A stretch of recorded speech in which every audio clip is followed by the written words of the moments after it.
ओम शांति। 27/3/2025 के साकार अनमोल धारणा युक्त सूर्य महावाक्य हैं।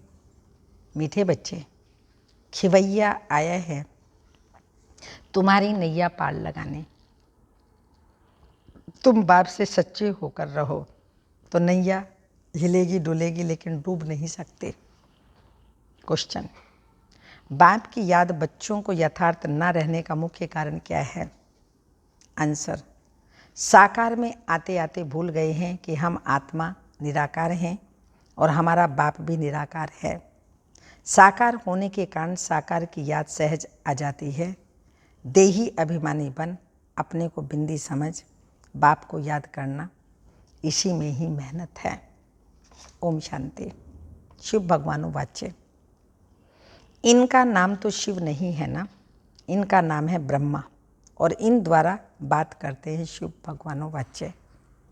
यह तो बहुत बार समझाया है, कोई मनुष्य को या देवता को अथवा सूक्ष्म तनवासी ब्रह्मा विष्णु शंकर को भगवान नहीं कहा जाता। जिनका कोई आकार व साकार चित्र है उनको भगवान नहीं कह सकते। भगवान कहा जाता है बेहद के बाप को। भगवान कौन है ये कोई को भी पता नहीं। नेति नेति कहते हैं, अर्थात हम नहीं जानते। तुम्हारे में भी बहुत थोड़े हैं जो यथार्थ रीति जानते हैं। आत्मा कहती है भगवान, अब आत्मा तो बिंदी है तो बाप भी बिंदी ही होगा।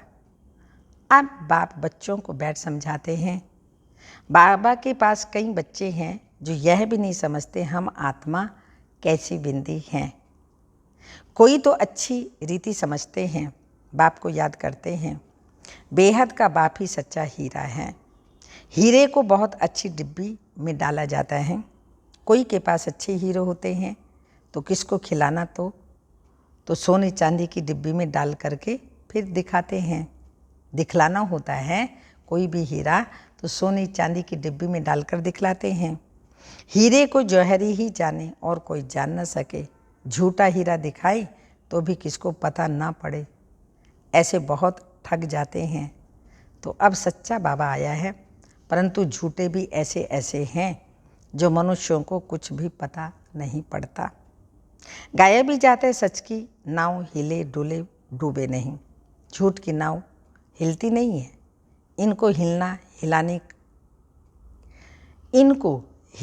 हिलाने की करते हैं। जो यहाँ इस नाव में बैठे हुए हैं वो तो हिलाने की कोशिश करते हैं। ट्रेटर गाए जाते हैं ना। अब तुम बच्चे जानते हो खिवैया बाप आया हुआ है, भगवान भी है, बागवान भी है। बाप ने समझाया है यह है कांटों का जंगल। सभी पतित है ना, कितना झूठ है। सच्चे बाप को बिरला कोई जानता है। यहाँ वाले भी कहीं पूरा नहीं जानते, कहीं पहचानते ही नहीं क्योंकि गुप्त है ना। भगवान को याद भी सब करते हैं, कहते भी हैं, यह भी जानते हैं कि वो निराकार हैं, परम धाम में रहते हैं। हम भी निराकार आत्मा हैं, ये नहीं जानते। साकार में बैठे बैठे भूल गए। साकार में रहते रहते साकार ही याद आ जाता है। तुम बच्चे अभी देही अभिमानी बनते हो। भगवान को कहा जाता है परम पिता परमात्मा। यह समझना तो बिल्कुल सहज है। परम पिता अर्थात परे ते परे रहने वाला परम आत्मा। तुमको कहा जाता है आत्मा, तुमको परम नहीं कहेंगे, तुम तो पुनर्जन्म लेते हो ना। ये बातें कोई भी नहीं जानते। भगवान को भी सर्वव्यापी कह देते हैं। भक्त भगवान को ढूंढते हैं, पहाड़ों पर, तीर्थों पर, नदियों पर भी जाते हैं। समझते हैं नदी पतित पावनी है, इसमें स्नान कर हम पावन बन जाएंगे। भक्ति मार्ग में यह भी किसी को पता नहीं पड़ता कि हमको चाहिए क्या। सिर्फ कह देते हैं मुक्ति चाहिए, मोक्ष चाहिए, क्योंकि यहाँ दुखी होने के कारण तंग हैं। सतयुग में कोई मोक्ष व मुक्ति थोड़ी मांगते हैं। वहाँ भगवान को कोई बुलाते ही नहीं। सतयुग में सुखी हैं तो भगवान को कोई बुलाते नहीं। यहाँ दुखी होने के कारण बुलाते हैं। भक्ति से कोई का दुख हर नहीं सकते। भल कोई सारा दिन राम राम बैठ जपे तो भी दुख हर नहीं सकते, यह है ही रावण राज्य।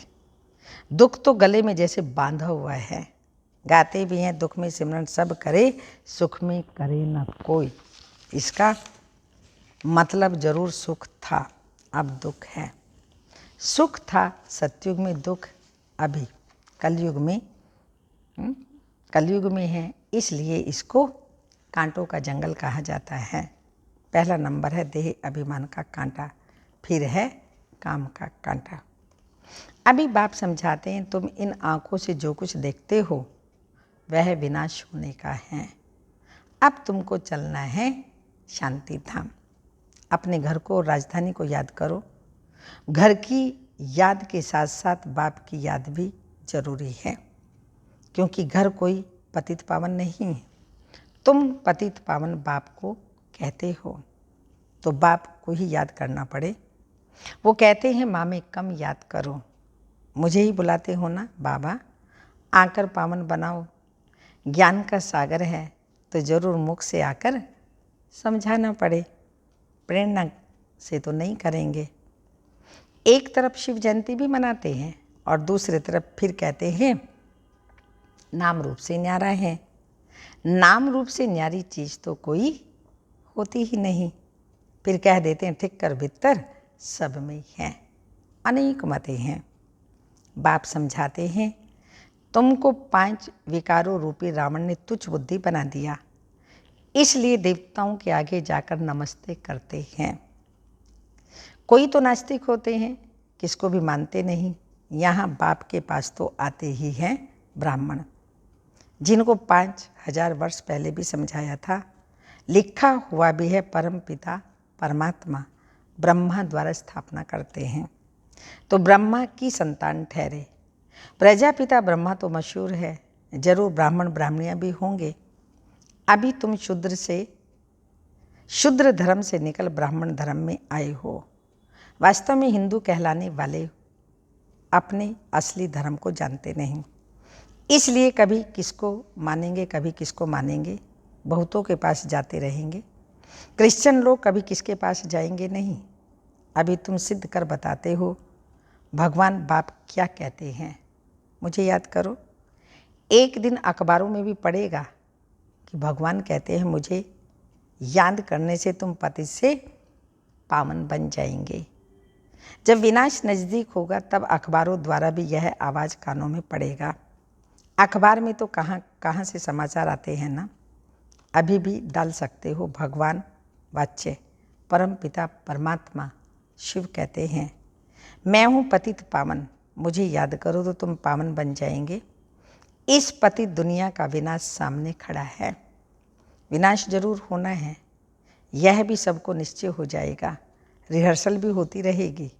तुम बच्चे जानते हो जब तक राजधानी स्थापन नहीं हुई तब तक विनाश नहीं होगा।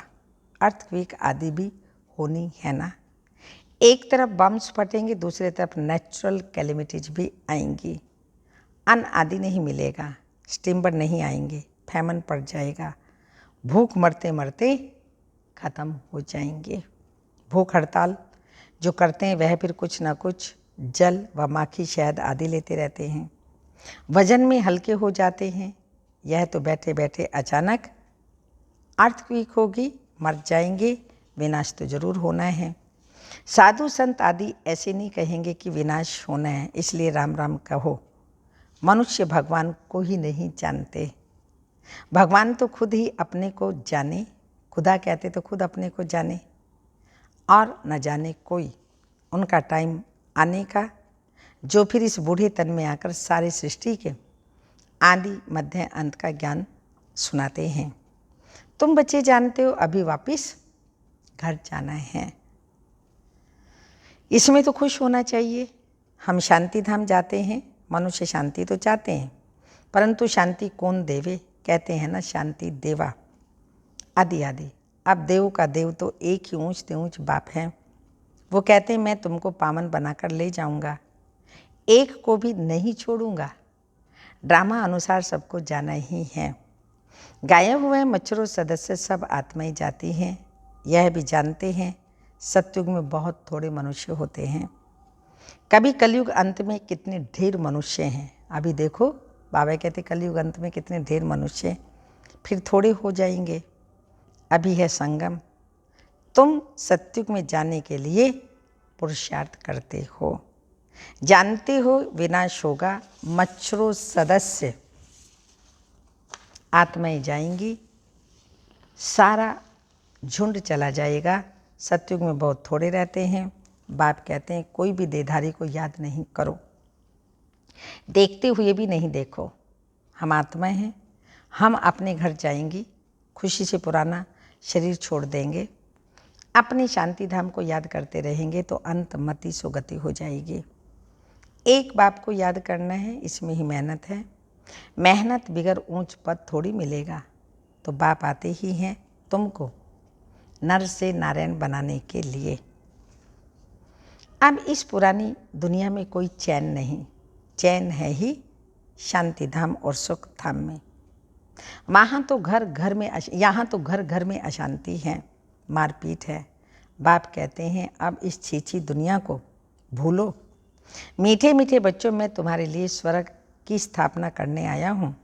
इस नरक में तुम पतित बन पड़े हो, अब स्वर्ग में चलना है।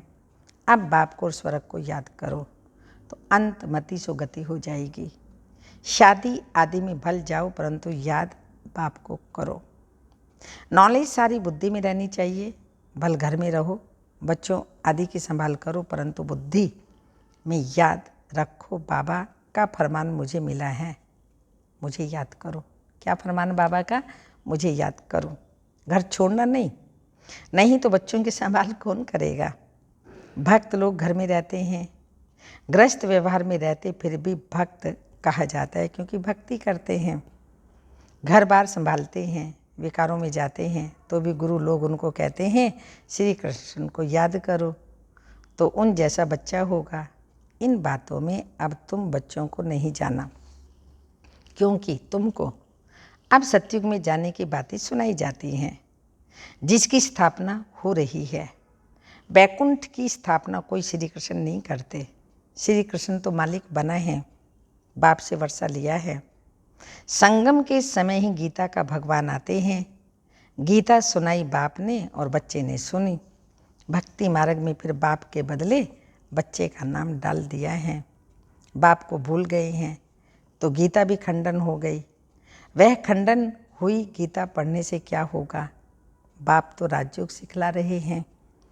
इसमें श्री कृष्ण सतयुग का मालिक बना। भक्ति मार्ग में सत्यनारायण की कथा सुनने से कोई स्वर्ग का मालिक बनेगा क्या?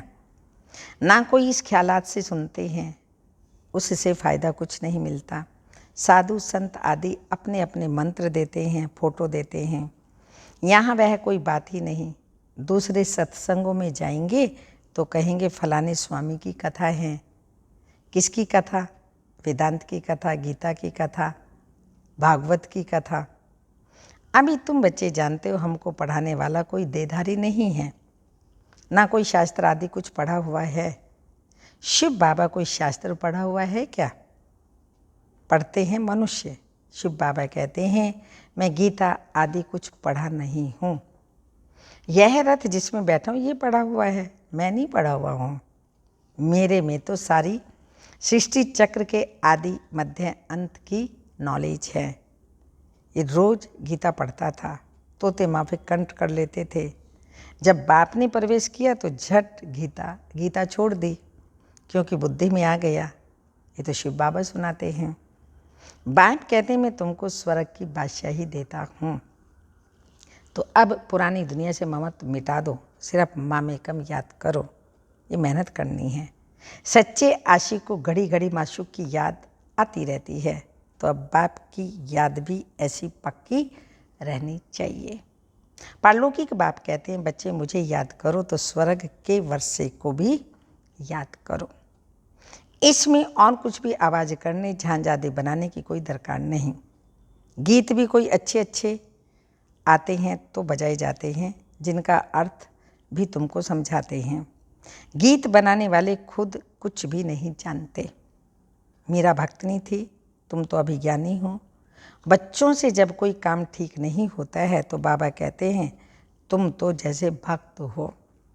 तो वह समझ जाते हैं बाबा ने हमको ऐसा क्यों कहा।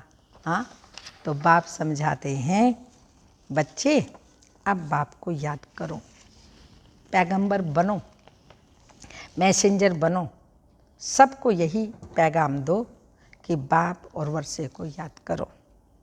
तो जन्म जन्मांतर के पाप भस्म हो जाएंगे। अब वापिस घर जाने का समय है। भगवान एक ही निराकार हैं, उनको अपनी देह है नहीं। बाप ही अपना परिचय बैठ देते हैं, मनमना भाव का मंत्र देते हैं। साधु सन्यासी आदि ऐसा कभी नहीं कहेंगे कि अब विनाश होना है। बाप को याद करो। बाप ही ब्राह्मण बच्चों को याद दिलाते हैं, याद से हेल्थ, पढ़ाई से वेल्थ मिलेगी, तुम काल पर जीत पा लेते हो। वहाँ कभी अकाली मृत्यु नहीं होता, देवताओं ने काल पर विजय पाई हुई है। अच्छा, मीठे मीठे सिक्की लदे बच्चों प्रति माता पिता बाप दादा का याद प्यार। Good morning, diamond morning. रूहानी बाप की रूहानी बच्चों को नमस्ते। हम रूहानी बच्चों की रूहानी माता पिता बाप दादा को याद प्यार। Good morning, diamond morning. ओम नमस्ते। धारणा के लिए मुख्य सार हैं, ऐसा कोई कर्म नहीं करना है जो बाप द्वारा भक्त का टाइटल मिले। पैगंबर बन सबको बाप और वर्षे को याद करने का पैगाम देना। पैगंबर बन करके सबको बाप और वर्षे को याद करने का पैगाम देना है। सेकंड पॉइंट, इस पुरानी दुनिया में कोई चैन नहीं है, ये छीछी दुनिया है, इसे भूलते जाना है। घर को याद के साथ साथ पावन बनने के लिए बाप को भी जरूर याद करना है। वरदान, प्रवृत्ति में रहते पर वृत्ति में रहने वाले निरंतर योगी भव। निरंतर योगी बनने का सहज साधन है प्रवृत्ति में रहते पर वृत्ति में रहना। पर वृत्ति अर्थात आत्मिक रूप, शरीर पराया है और बाकी सब पराया है। पर वृत्ति, और मैं कौन हूँ? आत्मा। जो आत्मिक रूप में स्थित रहता है वो सदा न्यारा और बाप का प्यारा बन जाता है। कुछ भी करेगा लेकिन ये मालूम होगा जैसे काम नहीं किया लेकिन खेल किया है। तो प्रवृत्ति में रहते आत्मिक रूप में रहने से सब खेल की तरह सहज अनुभव होगा। बंधन नहीं लगेगा, सिर्फ स्नेह और सहयोग के साथ शक्ति की एडिशन करो तो हाई जंप लगा लेंगे। बाबा ने कहा सब कुछ खेल लगेगा। अगर प्रवृत्ति में रहते आत्मिक रूप में रहेंगे तो सब खेल की तरह सहज अनुभव होगा, बंधन नहीं लगेगा। सिर्फ स्नेह और सहयोग के साथ शक्ति की एडिशन करो तो हाई जंप लगा लेंगे। स्लोगन, बुद्धि की महीनता अथवा आत्मा का हल्कापन ही ब्राह्मण जीवन की पर्सनैलिटी है। बुद्धि की महीनता अथवा आत्मा का हल्कापन ही ब्राह्मण जीवन की पर्सनैलिटी है। अव्यक्त इशारे, सत्यता और सभ्यता रूपी कल्चर को अपनाओ। हिम्मतें शक्तियाँ मद दे सर्वशक्तिमान। शेरनियाँ कभी किसी से डरती नहीं। शेरनियाँ, जंगल का राजा होता है ना शेर, तो कभी किसी से डरती नहीं, निर्भय होती हैं। यह भी भय नहीं कि ना मालूम क्या होगा। सत्यता की शक्ति स्वरूप होकर नशे से बोलो, नशे से देखो। हम ऑलमाइटी गवर्नमेंट के अनुचर हैं। कौन हैं? ऑलमाइटी गवर्नमेंट के अनुचर हैं। इसी स्मृति से अयथार्थ को यथार्थ में लाना, सत्य को प्रसिद्ध करना है, ना कि छिपाना है। सत्य शिव बाबा है, गॉड इज ट्रूथ, उसको प्रसिद्ध करना ना कि छिपाना है। लेकिन सत्यता के साथ साथ बोल में मधुरता और सभ्यता आवश्यक है। सत्यता के साथ बोल में मधुरता और सभ्यता आवश्यक है। ओम शांति।